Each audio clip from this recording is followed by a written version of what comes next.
Olá, meus caros. Eu quero conversar com vocês hoje a respeito do Imposto de Renda Pessoa Física 2011, cujo prazo de entrega, você sabe, começa em 1º de março de 2011 e vai até o último dia de abril de 2011, então tem aí 60 dias para preparar a declaração. Mas especificamente eu quero falar com você sobre quem está obrigado a apresentar a declaração. Então a coisa é a seguinte, não é todo mundo que tem que entregar a declaração do Imposto de Renda Pessoa Física. Existe uma previsão, né? Existem uma lista de itens que, se você se encaixar em um destes itens, então você não precisa se encaixar em todos. Se você se encaixar em um destes itens, você está obrigado a apresentar a sua declaração do Imposto de Renda Pessoa Física.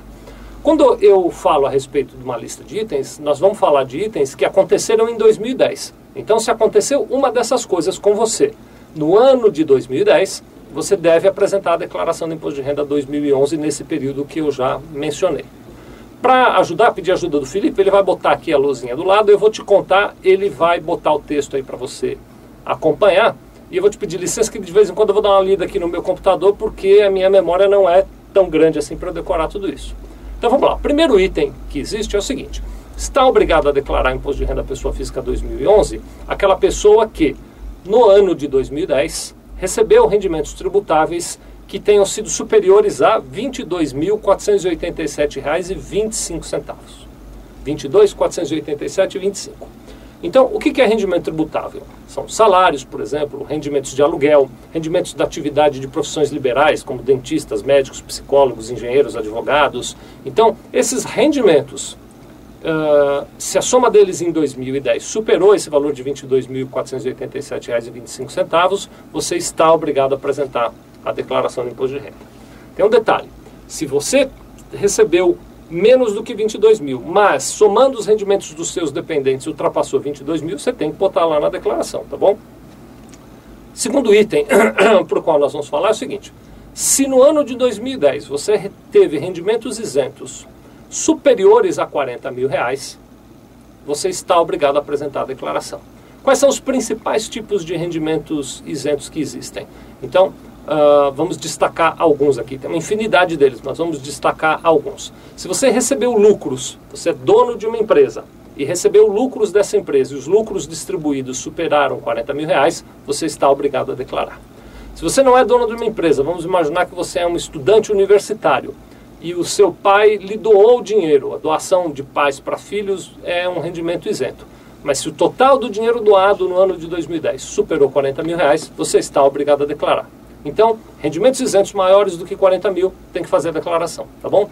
Vamos ver aqui o terceiro item. Se você teve ganho de capital no ano de 2010, você tem que apresentar a declaração. Aí alguém vai rolar no chão e dizer, mas meu Deus do céu, o que é um ganho de capital? Vou contar para você o que é um ganho de capital. Ganho de capital acontece quando você compra um determinado bem e vende um determinado bem, este mesmo determinado bem, com lucro. Então você comprou, por exemplo, um imóvel por R$ 100 mil, vendeu este imóvel por R$ 130 mil, você teve um ganho de capital de R$ 30 mil. Você operou na Bolsa de Valores, comprou ações por um valor, vendeu estas ações por um valor maior do que comprou, teve um ganho de capital, você está obrigado a apresentar a declaração.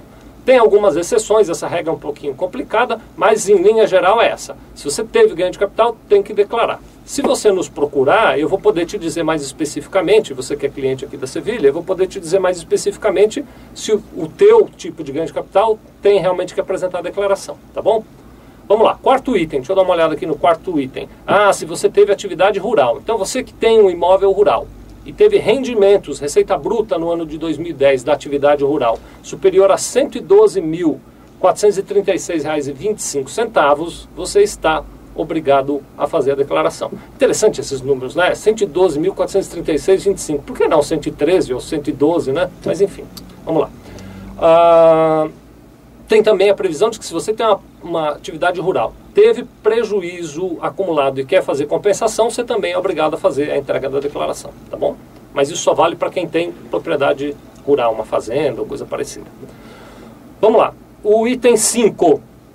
Quem tinha em 31 de dezembro de 2010, então é uma fotografia, tá bom? Você for lá no dia 31 de dezembro de 2010, antes de estourar champanhe para comemorar o dia 1º, você tirou uma fotografia.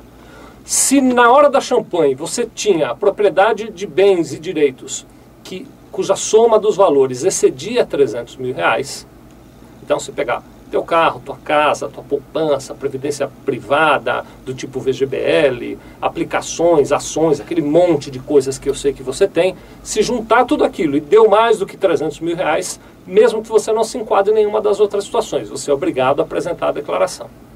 Então, o item 6.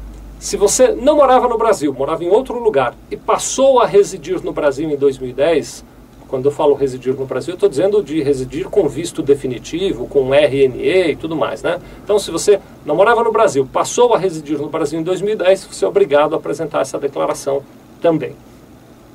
E no último item, o item 7, você também é obrigado a declarar se você vendeu um imóvel em 2010 e optou por aquela isenção, que você já deve ter me ouvido falar em outro vídeo, que diz que se você usar o dinheiro da venda desse imóvel para comprar um outro imóvel em até 180 dias, você não precisa pagar imposto sobre a venda do imóvel.